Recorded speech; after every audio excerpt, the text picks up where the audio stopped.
Boa noite, meninas. Vamos dar continuidade na meditação do livro de Deuteronômio. Estamos no capítulo 14 hoje, e a gente vai ver Moisés falando a respeito de algumas regras dietéticas, né? Regras, leis alimentares, que isso vai falar estritamente com os judeus. Essa é uma das leis mosaicas que já caíram completamente em desuso depois de Cristo. Porém, os judeus ainda seguem à risca todas essas regras, pelo menos aqueles judeus mais ortodoxos. No mais, vamos orar e pedir o Espírito Santo para estar conosco essa noite, nos dando a direção. Senhor Deus Todo-Poderoso, estamos aqui diante da tua presença e pedindo, Deus, que o Senhor venha nos ser misericordioso e que o Senhor venha fazer com, com que essas palavras saltem, com que essas escrituras saltem dessa folha e se tornem vida dentro de nós, que se torne algo que fortaleça ainda mais a nossa fé, a nossa confiança em Ti, algo que nos dê instrução, sabedoria, que o Senhor, meu Deus, venha nos acrescentar essa noite, como o Senhor tem feito todos os dias em que estamos a Te buscar. Então, que hoje não seja diferente, meu Pai, em que o Senhor venha fazer prevalecer a Tua vontade nas nossas vidas. Faça com que as nossas vidas tenham propósito e que a gente não fuja do Teu propósito. Estamos aqui buscando Te conhecer cada dia um pouco mais. Então, se revela para nós, porque não estamos aqui apenas por boa vontade, nós estamos aqui de verdade sacrificando. Nós estamos sacrificando nossa carne, nosso eu, para podermos fazer a tua vontade, porque isso nos dá prazer, isso nos dá satisfação. E o Senhor pode olhar para dentro dos nossos corações, sondar e perceber o quanto isso nos alegra. Então, meu Pai, que essa seja uma noite de aprendizado, de enriquecimento espiritual, e que o Senhor nos deixe ainda mais contentes. É isso, meu Deus, que nós te pedimos. Desde já nós te agradecemos, na certeza de que o Senhor tem ouvido cada uma das nossas petições. Em nome do Pai, do Filho e do Espírito Santo. Amém e graças a Deus. Amém, povo lindo. Então vamos lá.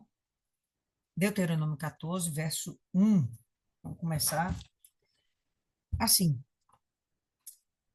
Filhos, ou melhor, filhos sois do Senhor, vosso Deus.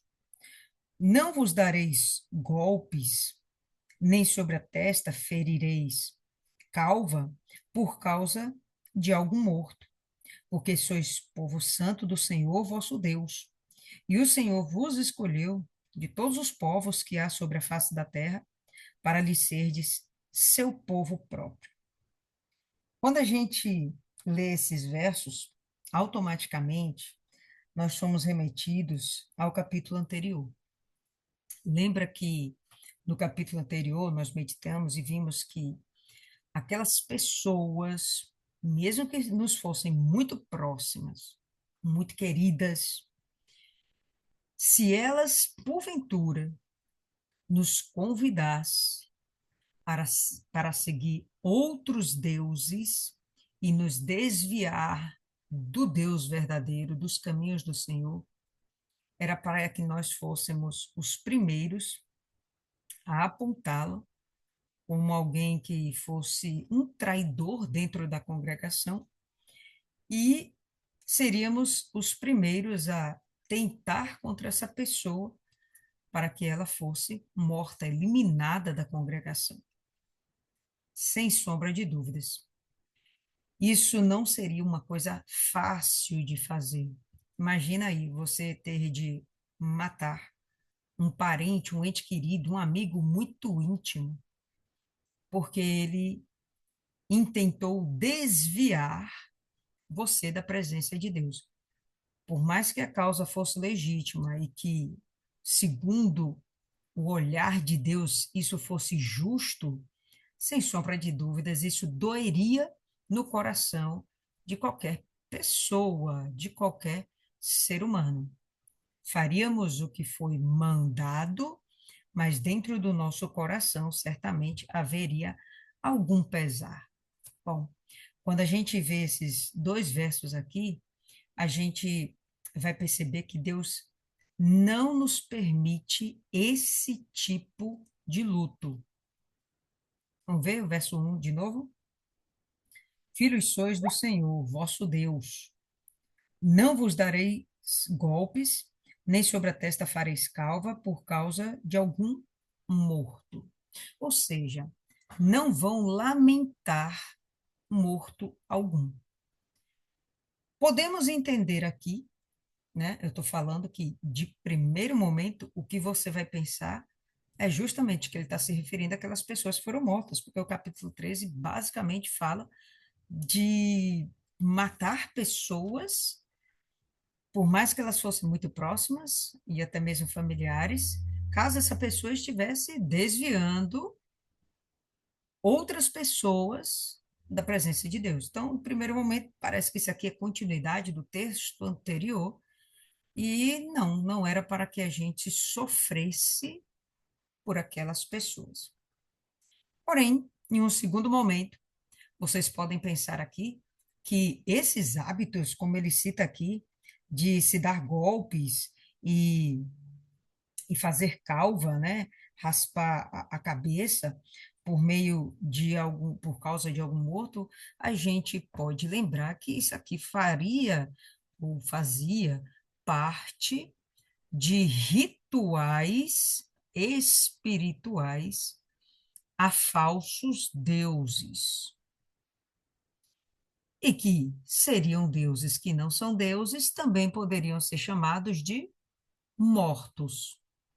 Então, eu encontro aqui esses dois sentidos para essa palavra. Então, em um primeiro momento, não era lícito a Israel lamentar por aqueles que foram mortos por conta da sua traição espiritual, vamos dizer assim. E em um segundo momento, a gente pode entender que são pessoas que estão se automutilando como uma forma de adoração a deuses que não são deuses, portanto, mortos. Um, uma lembrança que pode nos surgir agora na mente é quando Elias está fazendo aquele desafio lá no Monte Carmelo, quando ele desafia os profetas de Baal. Enquanto os profetas de Baal estão clamando Baal, lembra que eles se cortam, eles se talham, eles se ferem, eles se automutilam, derramam sangue de seus corpos para atrair a atenção de Baal, porque aquilo era um ritual normal para eles, era a adoração que eles faziam para o falso deus dele, um deus morto porque é um deus que não existe. Então, aqui a gente vai perceber esse, podemos também inferir esse ponto de vista também. Então, no primeiro momento, eles estariam lamentando os mortos, segundo a justiça de Deus, e em um outro momento eles estariam adorando falsos deuses, tá certo? A gente pode entender, eu penso assim, não sei você, se você quiser, pode abrir o áudio aí e falar. Eu penso que a gente pode entender sobre esses dois aspectos. E ele vai falar o porquê que isso não pode ser feito. Porque sois povo santo ao Senhor. Então, não cultuar outros deuses, ok, muito claro. Se nós somos um povo seleto de Deus, vamos adorar a Deus e não a outros deuses. Fácil da gente compreender. Se essa lamentação for por aqueles que morreram por traição espiritual, bom, Deus está dizendo que somos um povo santo, separado. Não tem como haver mistura com aqueles que também não são santos. Então, assim, Deus está mantendo a pureza espiritual daquele povo que ele separou para si. Tá dando para entender legal? tá? Então, porque sois povo santo ao Senhor, vosso Deus, e o Senhor vos escolheu de todos os povos que há sobre a face da terra para lhe serdes seu povo próprio. Então, assim sendo, de todos os povos da terra, esse povo aqui, Israel, deveria ser um exemplo em todos os sentidos. Tanto um exemplo de não se curvar a outros deuses, como um exemplo de não tolerar a, como a gente poderia dizer, o desvio espiritual dos seus próprios membros das tribos, né, de dentro da sua nação. Não poderia tolerar infidelidade espiritual. Acho que assim fica melhor da gente definir. Então, como um povo separado, nós não podemos tolerar isso. Isso é aquilo ali que eu vejo que Isis escreveu aqui. Isso é atual. Eu acho que isso aí a gente deve fazer com que isso permaneça nas nossas vidas. Tanto a gente não tolerar a infidelidade espiritual de quaisquer pessoas, começando a gente, né?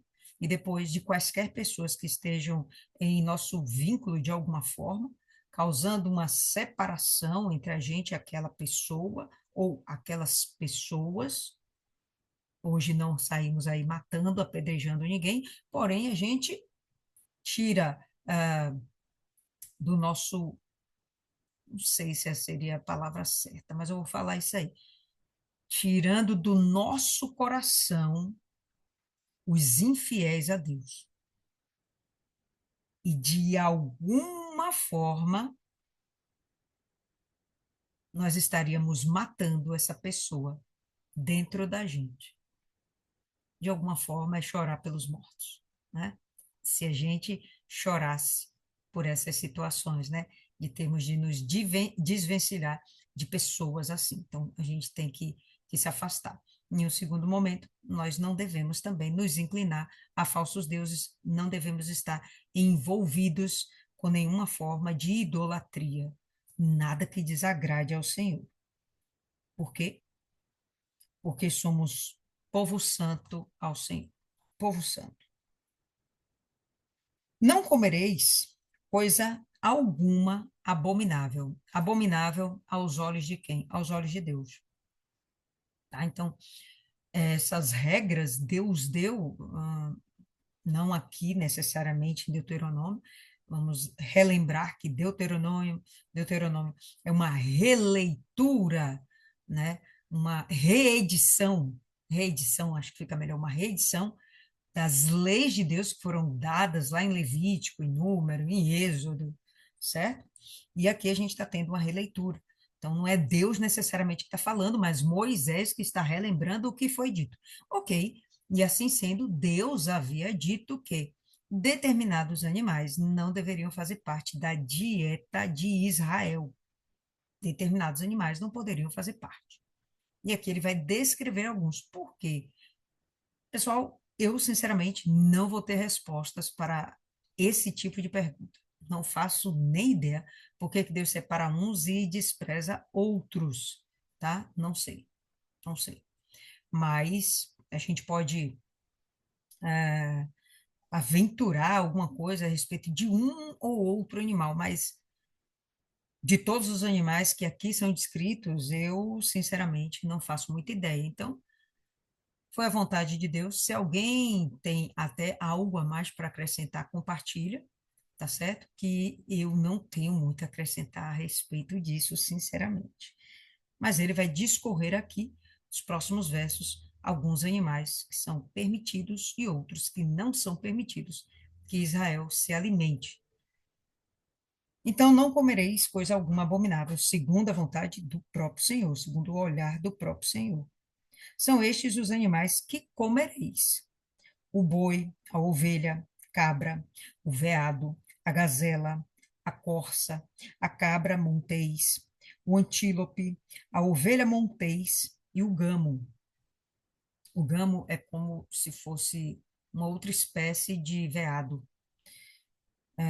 São parentes, né? São parentes. Todo animal que tem unhas fendidas e o casco se divide em dois e rumina entre os animais, isso comereis.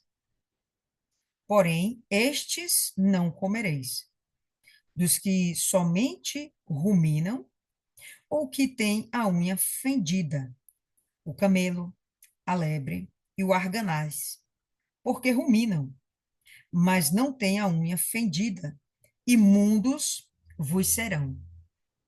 Interessante aqui a gente denotar o seguinte: se a gente for olhar para o coelho não rumina. O que é ruminar? Alguns animais, eles mastigam lá, né, o alimento. Esse alimento vai para uma bolsa que fica dentro deles. Depois isso aí é regurgitado, volta para a boca e eles ficam mastigando esse negócio de novo. Depois eles engolem por outra via, continua sendo processado esse alimento dentro do animal. O coelho, ele não passa por esse processo. O coelho, depois que ele come, acabou. Ele não volta isso para a boca dele para ele ficar ruminando, entendeu? Mas aqui na palavra, ele é considerado como um ruminante, ainda que ele realmente não seja um ruminante.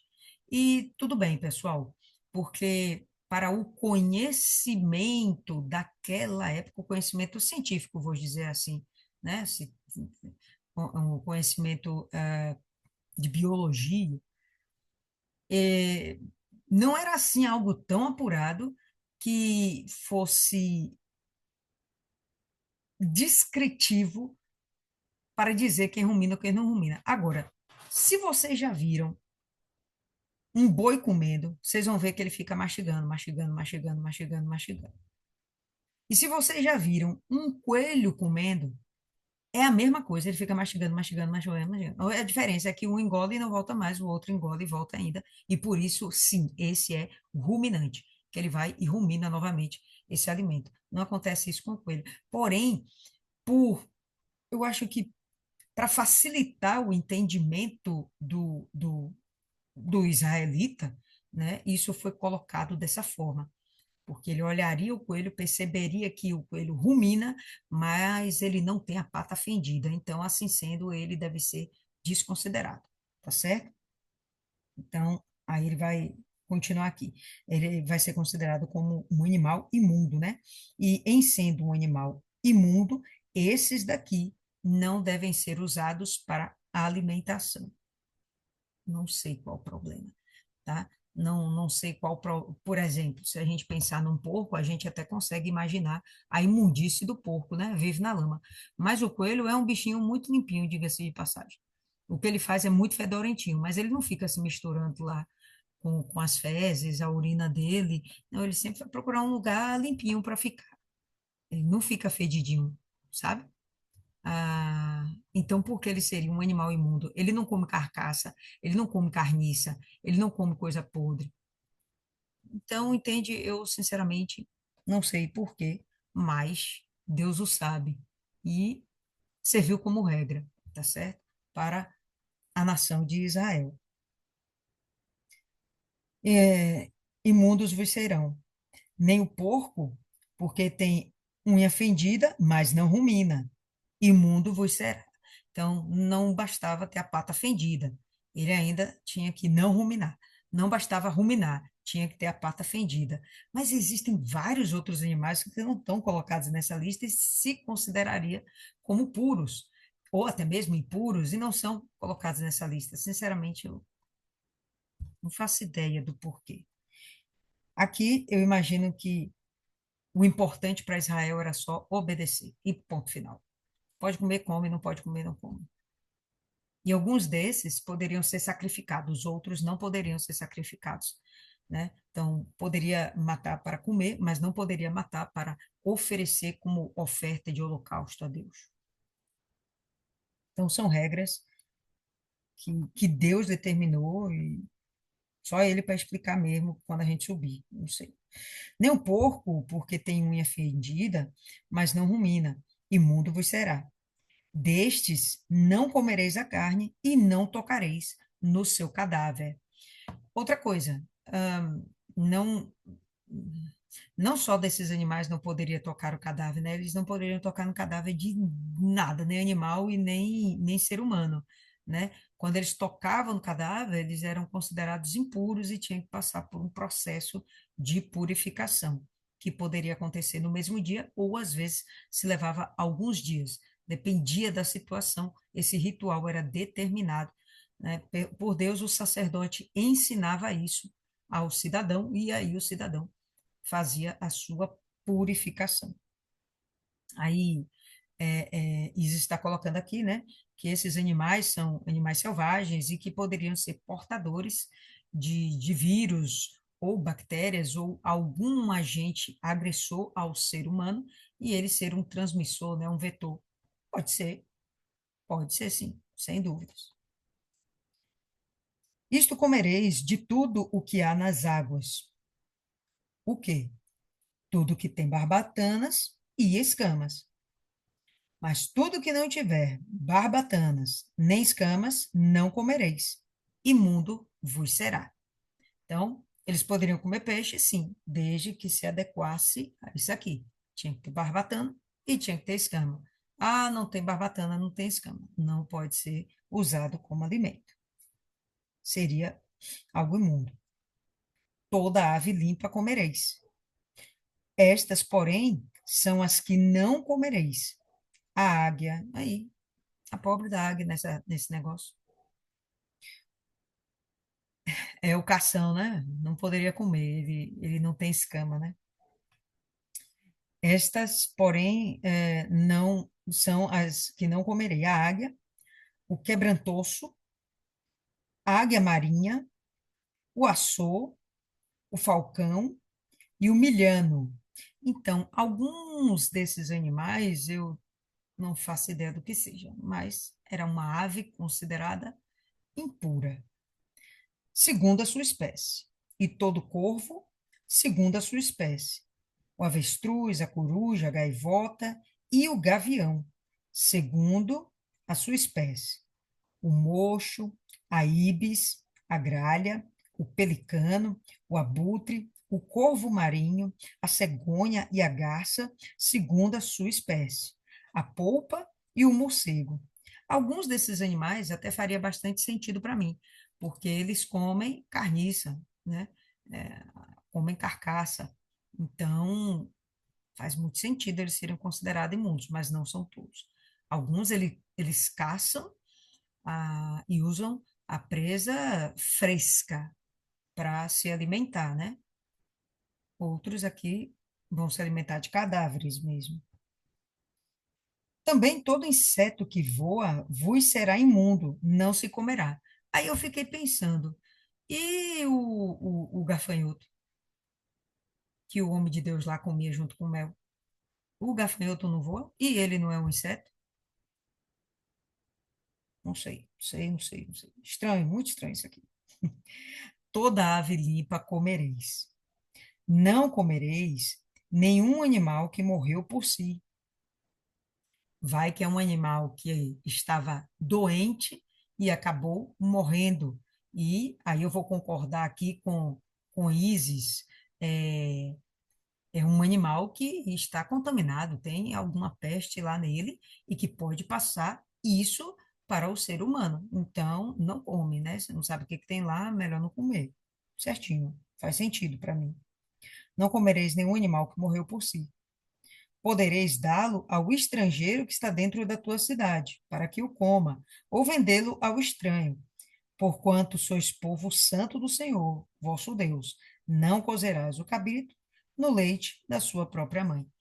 Então, assim, o bicho lá que morreu por si, ele pode até vender, mas ele não pode comer, porque ele é um povo santo e não pode se misturar com essas coisas.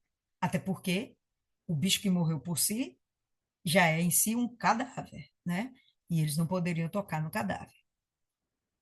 E a ideia do não cozer o cabrito no leite da sua própria mãe, também tentei entender isso aqui, e o que eu encontrei, e que não me parece ser algo taxativo, parece que é uma suposição, e é uma suposição muito antiga, século retrasado, seria que os, os idólatras, eles tinham um hábito de, após uma colheita, pegar um filhote, sacrificar e cozinhá-lo no leite da sua mãe. E o caldo que saía disso aí, eles reservavam e jogavam na plantação, né, como um ato mágico para que houvesse boa colheita no próximo ano. Então, era mais um tipo de simpatia.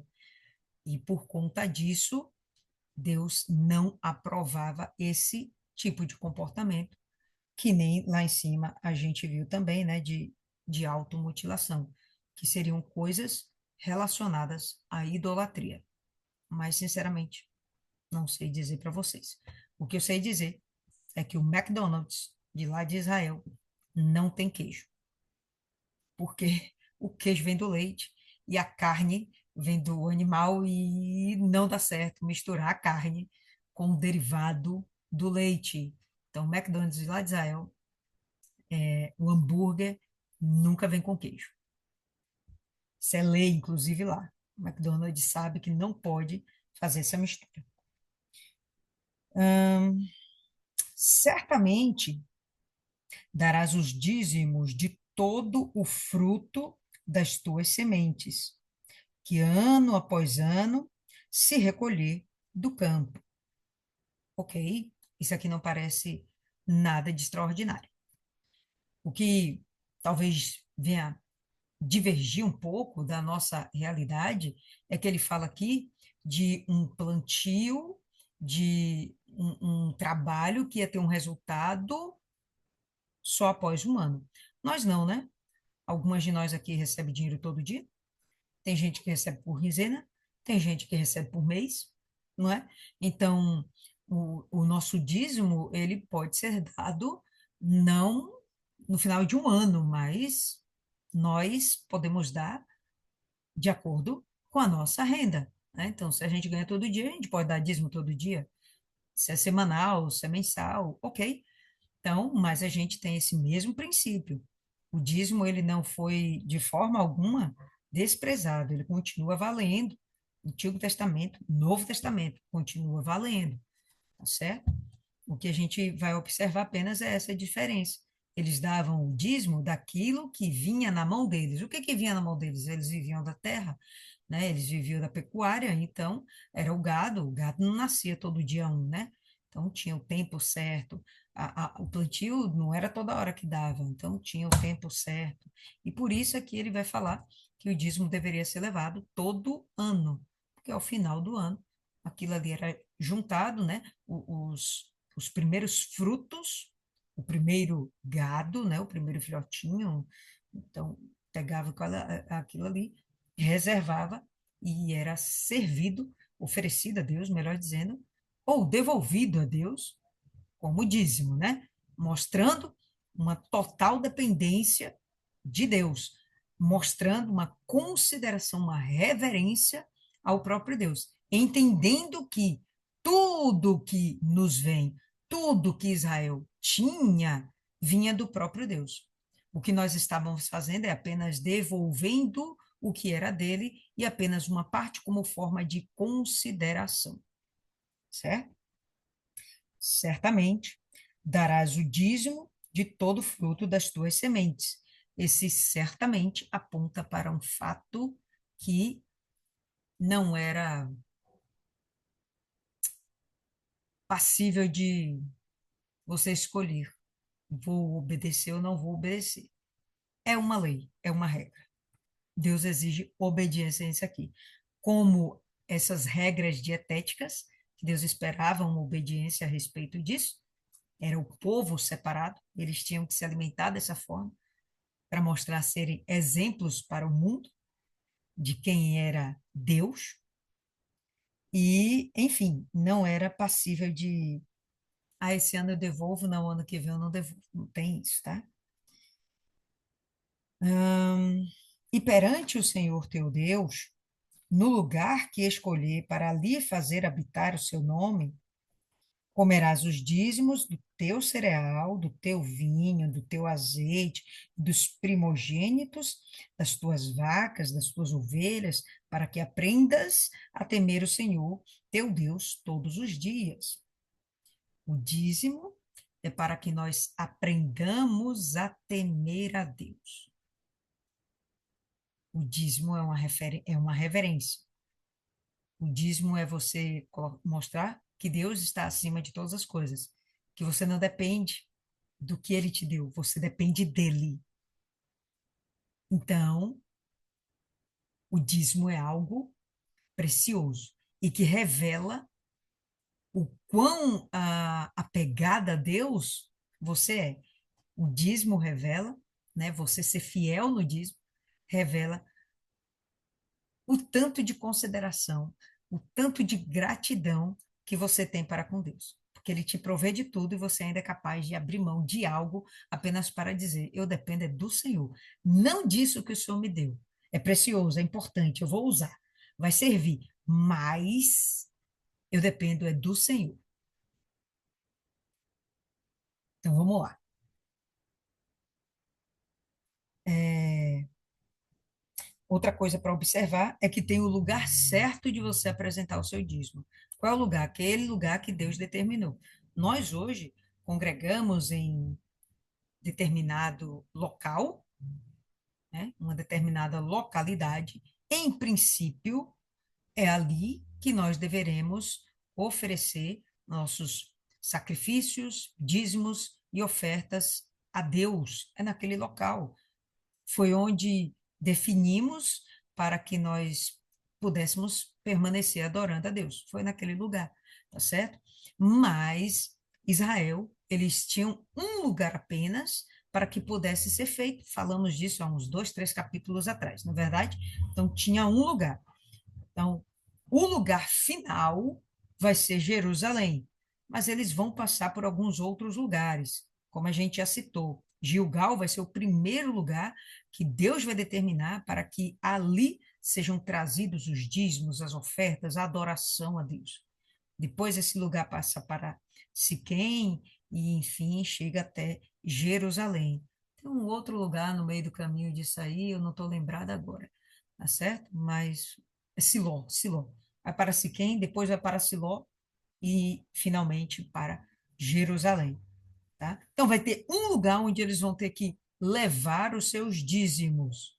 Bom, e se ficar complicado levar esses dízimos para lá? Meu Deus, a colheita foi tão maravilhosa, é coisa para caramba, não tenho nem carro para levar tudo isso, o que que eu faço? Então, o próprio Deus aqui, ele vai dar um jeito de resolver esse problema, tá certo? Então, vamos lá. Quando o caminho te for comprido demais, que não os possais levar, né? Não possais levar os dízimos, por estar longe de ti o lugar que o Senhor teu Deus escolher para ali pôr o seu nome, quando o Senhor teu Deus te tiver abençoado, então vende-os e leva o dinheiro na tua mão e vai ao lugar que o Senhor teu Deus escolher. Tranquilo, em dificuldade nenhuma da gente compreender isso aqui, certo? Isso aqui não é comércio, não é escambo. Isso aqui é Deus facilitando a vida do cidadão. Deus facilitando. Para que aquilo não fosse perdido, melhor que seja feito dessa forma. Então, você vai pegar, transformar isso em dinheiro. Então, fica muito mais fácil levar, manusear, né, manipular dinheiro do que necessariamente grandes ofertas, né, grandes porções de colheitas, animais. Caramba, se o homem tivesse lá um rebanho, pelo menos aí umas 200 vacas, e elas dando a primeira cria delas, né? Lembrando que não eram todas as crias, era a primeira cria daquela vaca. Bom, imagine 200 vacas dando 200 crias. Então, ter que levar 200 bezerros, talvez isso realmente ficasse bem complicado para aquele cidadão. Quanto mais abastado, quanto maior ele fosse, talvez ficasse mais complicado dele ser um dizimista fiel. Então, o próprio Deus cria aqui uma solução. Tudo bem, pega tudo isso, vende, troca por dinheiro. E aí você vai no lugar que o Senhor determinou e vai apresentar o seu dízimo lá. Agora a gente vai observar o que que ele vai fazer com esse dízimo, que foge um pouquinho do que nós entendemos nos dias de hoje. Vamos ver? Então vende-os, leva o dinheiro na tua mão e vai ao lugar que o Senhor teu Deus escolher. Esse dinheiro dá-lo-ás por tudo que deseja a tua alma. Parece que ficou estranho, né? Para a gente, o dízimo é uma coisa que é usada para sustentar os sacerdotes e o templo. Como assim? Eu vou pegar esse dinheiro e gastá-lo com tudo aquilo que a minha alma deseja. Olha só. Esse dinheiro dá-lo-ás por tudo que deseja a tua alma. Por vacas, ovelhas, vinho ou bebida forte. E, por favor, sem panos quentes. Isso aqui é bebida alcoólica mesmo. Bebida forte ou qualquer coisa que te pedir a tua alma. Eu achei isso aqui muito, muito interessante. Você vai usar esse dízimo para comprar o que a sua alma desejar. Come-o ali perante o Senhor teu Deus e te alegrarás, tu e a tua casa. Lembra que nós falamos, já uns 2, 3 capítulos atrás também, que o cidadão, ele deveria ir diante da casa de Deus, do tabernáculo, do templo, da tenda, e ali ele ia oferecer os seus votos, sacrifícios, ofertas, dízimo. E haveria algumas situações das ofertas em que ele, o próprio sacerdote, separaria um pedaço, uma parte, e devolveria ao ofertante essa parte do animal. O ofertante pegaria e lá mesmo, diante da tenda, diante do local de adoração que Deus determinou, eles comeriam com a sua família, com os seus amigos, os próximos, o estrangeiro que morava na sua casa, né, na sua cidade, chamaria para que eles comessem diante do Senhor. E lembra que eu fiz essa comparação com a Santa Ceia do Senhor? Um momento onde a gente está comendo, se alimentando, confraternizando com nossa família e amigos perante o Senhor ou juntamente com o Senhor. É assim que ele termina aqui esse verso. Come ali perante o Senhor teu Deus e te alegrarás. É um momento de celebração, tu e a tua casa. Então, pessoal, esse daqui é um dízimo que era realmente para ser usufruído pelo cidadão e a sua família, perante Deus. Era uma santa ceia, era um momento de alegria, onde ele ia lá para usufruir do que Deus lhe deu e se alegrar juntamente com Deus, comer com Deus na mesa. Entendam que na cabeça deles e na cabeça de Deus também, eles estariam ali festejando com Deus, Deus assentado junto com eles. Então, esse era um dízimo que eles poderiam usufruir. Interessante, porque é uma coisa que normalmente não é falado, não é dito e ninguém comenta, mas é o que está sendo dito aqui. Então, quando ele ia lá, vendia tudo aquilo e transformava em dinheiro, ele voltava, era muito mais fácil manipular dinheiro. Ele chegava diante lá do templo, do tabernáculo, da tenda, dependia, né, do momento em que Israel estava vivendo, e ele ia lá e comprar. O que que deseja minha alma para comer aqui, me banquetear com minha família, junto com Deus? Não, eu quero comprar um suco de uva, eu quero comprar um cabrito, eu quero comprar aqui os temperinhos, eu quero. Pronto, ele ia fazer a ceia dele. Só que a diferença é que essa ceia não era dentro de sua casa, era perante o Senhor, juntamente com o Senhor. certo? Então, ele, inclusive, poderia tomar da bebida forte. Lá ele, hein, pessoal? Está repreendido isso aqui para gente, por favor, certo? Porém, não desampararás o levita que está dentro da tua cidade, pois não tem parte nem herança contigo.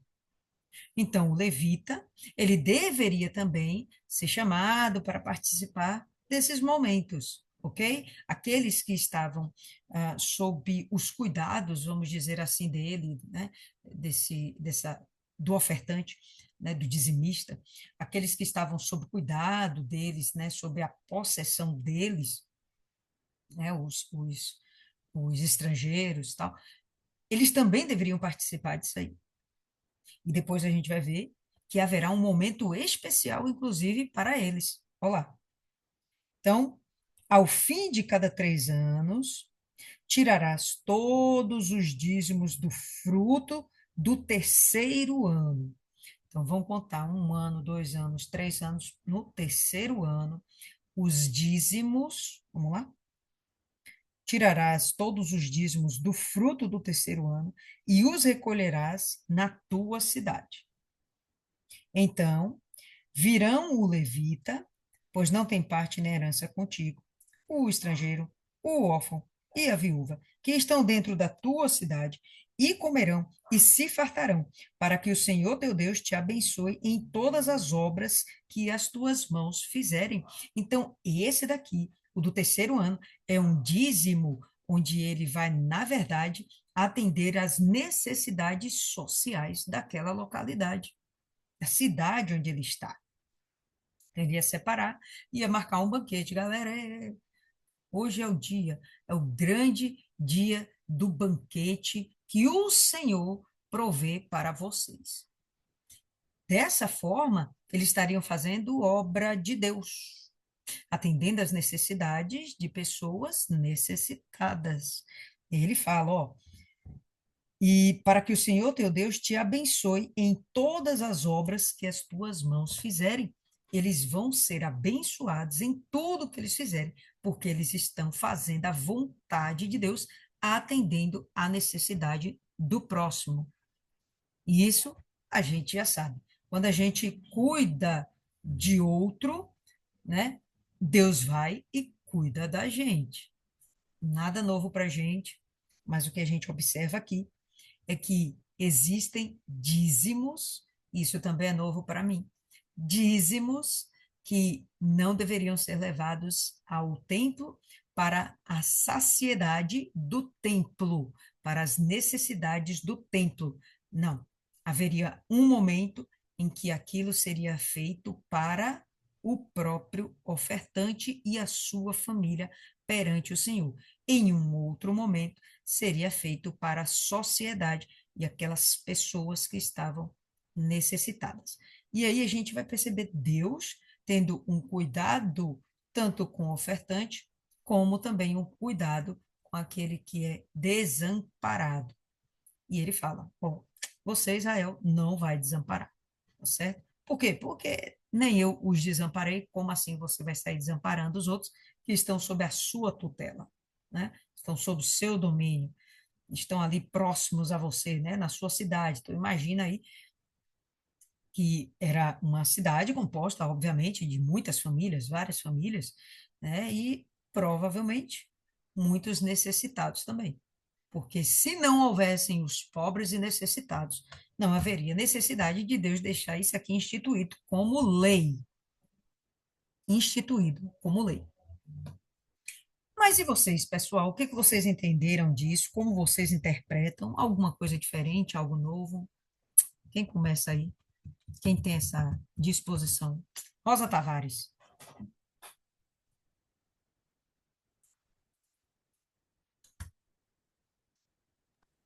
Boa noite. Boa. Na verdade, eu entendi tudo que foi explicado aqui.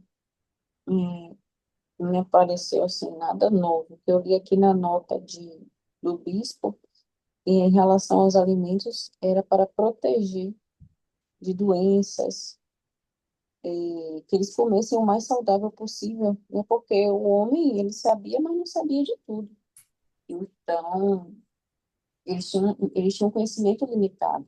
Então, como Deus, claro, tinha intimidade e achego com o povo dele, já estava mostrando para facilitar, ao invés de descobrir através de doenças e mortes, Deus já estava indicando, facilitando o caminho, dizendo: isso aqui não coma, não coma porque é impuro. Ah, mas por quê? Porque é impuro, ponto. Ele não vai ficar perdendo tempo para dizer, dissecando um assunto. Hoje, na revelação do bispo, quer dizer, na época eu não estava lá, eu não ouvi essas palavras. Então, a revelação que Deus deu para o bispo para a gente entender é que Deus fez isso para proteger, né, o povo dele de doenças e contaminações. Vai que, de repente, né, através, como ocorre pandemias aí, e se espalha e, de maneira generalizada e cria uma mortandade. Mas, enfim.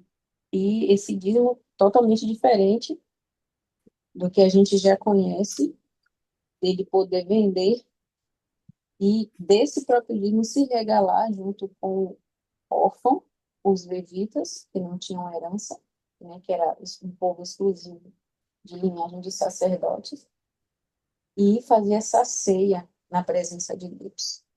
Diferente, de qualquer forma, tudo que Deus faz é perfeito. Então, seja dessa forma, que está mostrando no Deuteronômio, e seja da forma do tempo atual, tudo é válido diante de Deus, e a gente está de acordo, claro, porque está no mesmo espírito, e seja dessa forma aqui do passado e do presente, Deus é glorioso, né? Enfim. Beleza, dona Rosa, beleza. Deixa eu ver aqui a próxima. Dona Ana.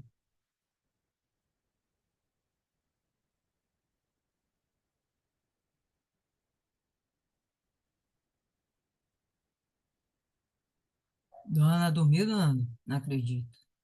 A senhora nunca dorme.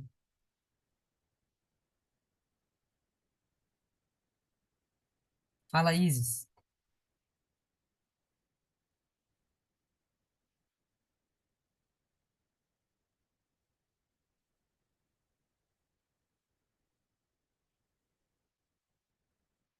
Isis? Vocês estão me ouvindo, pessoal?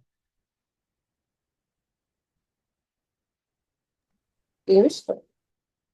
Ah, então esse povo tá todo dormindo. Tá repreendido isso aí. Dona Rosa Pereira.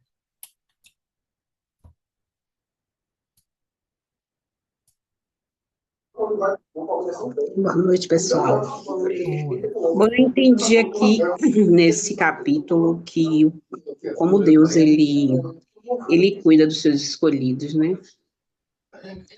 E como ele organiza as coisas e determina as coisas de uma forma muito coerente, né? E a respeito do dízimo, né? Ele explica, né? E até aquele que é difícil levar o dízimo ao local escolhido por ele, ele tem uma forma correta, né, de fazer ele entregar e ele faz de uma forma que a gente compreende, né, porque naquela época o dinheiro ele não poderia ser em dinheiro, entendeu? Então, ele pega aquele dinheiro e aí ele faz, né, com que aquelas pessoas que devolveu o dízimo comam, né, e convide o levita para também estar ali no meio da comelança mesmo, né, do que eles escolheram para comer. E aí eu vejo o cuidado de Deus em tudo que ele faz, em tudo que ele organiza, ele planeja de uma forma bem coerente, bem assim, arrumadinho, bem certinho, né? E isso a gente vê até hoje isso, né, acontecendo. A gente sabe até que de vez em quando eu falo a respeito da Igreja Universal, como ela planeja tudo, como é feito, como tudo é organizado. E Deus, ele faz esse trabalho tudo muito organizado, para que a gente também caminhe dessa forma, que a gente obedeça, né, e que a gente vá de acordo com o que ele predeterminou, que é o correto. Mais ou menos isso que eu entendi. Dona Cida,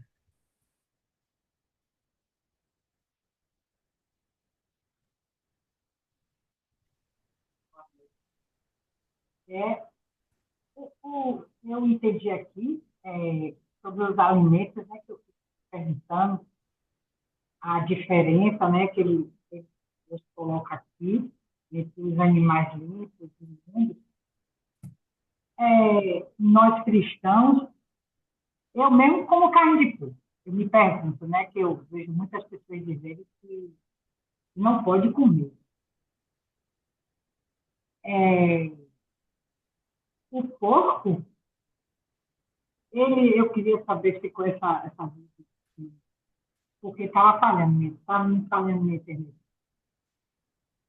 Ela ele tem a pata pendida, né? Dois, né? É.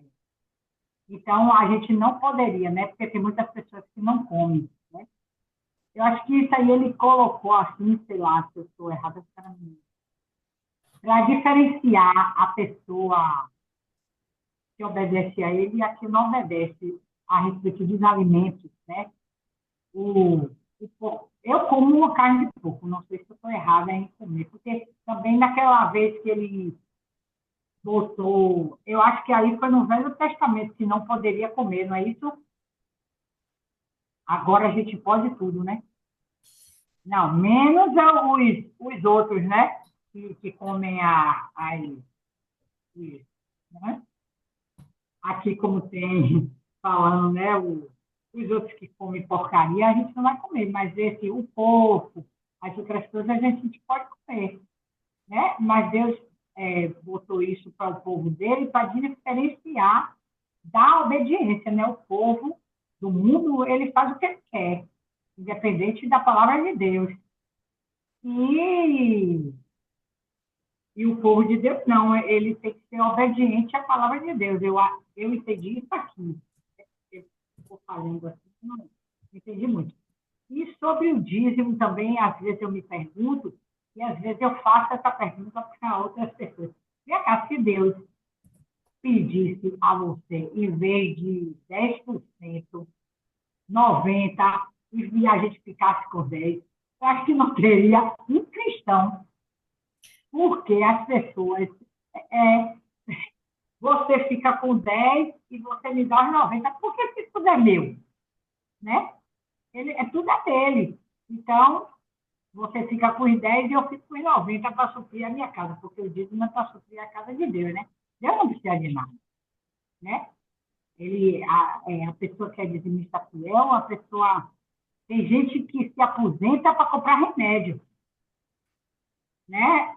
Na aposentadoria deles, parece que é uma maldição, é para comprar remédio, para ficar doente, né? E aquela pessoa que é dizimista, a gente tem que cobrar de Deus, né? Isso aí. Eu mesmo quero me aposentar para ficar comprando remédio. Eu quero para deleitar, como ele disse, que a minha alma vai comer tudo que eu desejar, né? Então, eu não vou querer comer coisas porque eu não posso comer, claro, que eu não vou me esbaldar em gordura, não vou me esbaldar nas coisas que eu sei que é prejudicial à minha vida, né?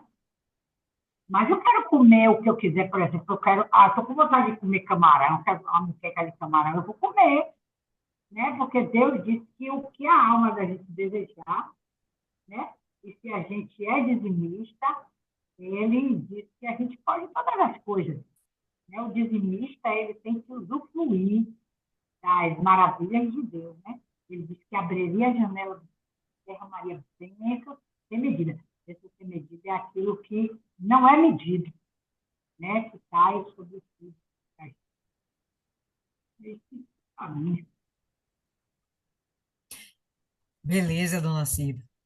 Ó, o que eu observo, né, no momento aí, eu até comentei quando a gente passou por esses versos, é que realmente eram regras para distinguir Israel dos demais povos, tá? Eu não vejo, sinceramente, muito sentido no, nesse tipo de regra. Não vejo, eu não entendo. Mas os judeus mais ortodoxos, eles seguem isso até hoje, eles obedecem. E não temos nenhuma obrigação de seguir isso, salvo o não comer alimentos, né, de animais sufocados, nem alimentos com o sangue do seu animal, tá certo? Isso aí é uma regra que permanece lá no primeiro concílio de Jerusalém, foi determinado e está valendo até hoje, ficou escrito no Novo Testamento, uma referência para todos nós. Então, isso aí está valendo. Agora, o que comer, não quer comer camarão, não coma, quer comer, coma, não quer comer cação, não coma, quer comer, coma, não quer comer porco, não coma. Isso aí realmente não faz nenhuma diferença para a sua espiritualidade, sua santificação perante Deus. Não faz nenhuma diferença o que você come ou deixa de comer. Quando Jesus ele está lá ensinando, ele comenta isso, né? Ele comenta não, ele ensina isso, que não é o que entra pela boca que contamina o homem, mas aquilo que sai da sua boca. Então, fazendo um paralelo a respeito dos pensamentos que nós temos, é o que pode sair, ser transformado em palavras, e a gente vai passar isso para outras pessoas e podemos contaminar outras pessoas. Mas o alimento em si está liberado, come em paz, não tem dor de cabeça nenhuma, tá certo? Então, não vejo esse problema. Para mim, o que foi novo foi a questão do dízimo, entendeu? Que existiam outras formas de você usar o dízimo, né? Enfim. Ah, Dona Ana aí não pode abrir o áudio, o Isis também, não sei o que aconteceu, não está podendo abrir. Então, eu vou fazer aqui a oração final, tá certo? E próxima meditação, a gente continua aí com Deuteronômio, capítulo 15, onde a gente vai aprender mais ainda sobre o processo de santificação de Israel. Todas essas coisinhas, essas regras, essas leis, é para transformar Israel em um povo único, povo do Senhor. Nós temos nossas regrinhas hoje também, mas agora estamos estudando as regrinhas relacionadas puramente a Israel. Oremos. Senhor nosso Deus, querido, amado Pai, te agradecemos, Deus, por toda a instrução que o Senhor tem nos dado e inclusive por aquilo que não nos foi revelado ainda. Te agradecemos também. E pedimos, meu Deus, que o Senhor venha nos fortalecer cada dia um pouco mais, e que sejamos capazes, Deus, de sermos usadas pelo Senhor para podermos falar de Ti, especialmente para a nossa família, para os nossos vizinhos, amigos, nossos parentes, as pessoas, meu Pai, com quem nos relacionamos, na faculdade, na escola, no trabalho, aonde for, na rua, no comércio, que possamos ser úteis para a vida delas, que possamos ensinar, falar de Jesus, pregar a salvação. Foi para isso que fomos chamadas. Então, nós te pedimos que o Senhor nos, nos capacite para fazer essa tua vontade. De nós mesmas, nós sabemos que não temos, meu Pai, a mínima capacidade de resolver isso, de resolver o seu problema, que é ganhar almas. Não temos. Então, precisamos do teu Espírito. Nos envolve cada dia mais. Aumenta dentro de nós, meu Deus, a fé, aumenta dentro de nós a determinação de pregar o Evangelho, aumenta dentro de nós essa disposição de não olhar para trás e continuar arrebanhando pessoas para o teu reino. Coloca dentro de nós, meu Pai, a sabedoria que vem do alto, para que a gente tenha, meu Pai, sabedoria para viver, que a gente não venha se embaraçar com as coisas dessa terra, com os negócios dessa vida, que a gente tenha sabedoria para discernir discernir o certo, o errado, aquilo que é importante, daquilo que nos rouba o tempo. Que possamos, meu Pai, cada dia mais estarmos contritas com o Senhor e envolvidas com as tuas vontades, com o teu querer, com os teus princípios, com o teu propósito. Nos usa, Espírito Santo, porque a nossa vida, se ela não for utilizada pelo Senhor, seria uma vida vazia e insossa. E por isso, no passado, quando não conhecemos o Senhor, muitas de nós pensávamos em morrer e desistir da própria vida, porque a nossa vida não tinha sentido. Então, já que o Senhor nos chamou para fazer a tua vontade, faça, meu Deus, com que haja dentro da gente as capacidades necessárias e faça com que a gente desenvolva, desempenhe com excelência a tua vontade. Nos ajuda, Deus, porque a gente não consegue fazer isso sozinho. Estamos aqui com o nosso coração completamente aberto. Faz o que o Senhor quiser da gente. Eis-nos aqui. Te entregamos essa noite em tuas mãos, o, as próximas horas que teremos de descanso, que o Senhor faça com que o nosso corpo esteja completamente restaurado e que amanhã, meu Deus, sejamos capazes de mais uma vez sermos usadas por Ti. Se amanhecermos com vida, se o Senhor nos permitir que seja para fazer a Tua vontade.